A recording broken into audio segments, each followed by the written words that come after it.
Je vous salue au nom de Jésus. Dans ce 7e numéro sur les bénédictions divines, il s'agira des bénédictions du peuple d'Israël et de David en particulier. Vous allez voir que le choix de Dieu n'est pas comme ça au hasard.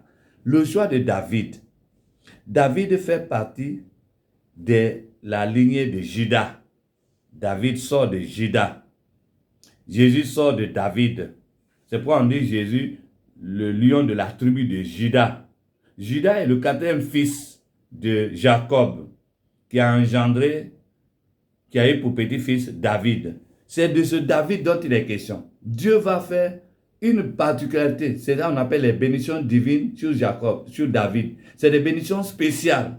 Ce n'est pas sur tout Israël, mais c'est sur la maison de David. C'est-à-dire quoi? Le Messie, là, il sort, il vient de David. C'est quoi? Quand Jésus est né, la Bible dit quoi? Le fils de David. C'est lui qui va sauver son peuple. Donc, David a été choisi. C'est pourquoi la Bible dit que l'homme selon le cœur de Dieu. Ce n'est pas la vie de David qui a trouvé l'agrément. Non, mais c'est plutôt le programme de Dieu qui s'est accompli dans la vie de David. Parce que David fait partie des descendants de Juda, avec qui il est dit, le Shiloh viendra. Quand vous lisez Genèse le chapitre 49, le Shiloh, c'est-à-dire la souveraineté, le règne, la gloire, la grandeur. Donc, ça c'est David. Donc c'est pourquoi David reste dans le plan de Dieu comme une bénédiction toute particulière. Ça n'a rien à voir avec les bénédictions générales. Donc nous disons que dans ces bénédictions, vous voyez, nous avons ce qui est général, ce qui est universel. Mais quant à Abraham, ce n'est pas universel.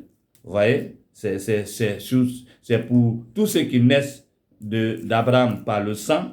Donc nous avons 2 sangs en Abraham. Il y a le sang, ceux de Agar qui ont engendré Ismaël. Les Ismaélites, c'est nos frères voisins. Et vous voyez, ensuite, vous avez Isaac, né de Sarah, qui est la femme légitime, la femme qui connaît l'histoire d'Abraham.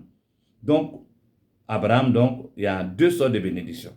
Vous voyez, et le 3e groupe d'enfants d'Abraham, né après la mort de Sarah, c'est les Kéturites. Les Kéturites, ce sont les Mandianites, ce sont les Soudanais, ce sont les Érythréens, ce sont nos frères de la Somalie. Tous ceux-là sont les enfants d'Abraham. Hein. Alors, ils sont nés de Kétura. Ouais, les Yéménites, là, c'est pourquoi ils sont tout en conflit aussi. Parce que c'est du milieu de... Ce sont les petits-fils de Jéthro que vous voyez là dans la Bible. Là. Voilà, donc, alors, merci beaucoup de nous suivre attentivement et de vous permettre de comprendre votre manuel, la Bible qui est dans votre main là. La prochaine séance, on va terminer cette série par les bénédictions spirituelles en Jésus-Christ. Voilà. Que Dieu vous bénisse.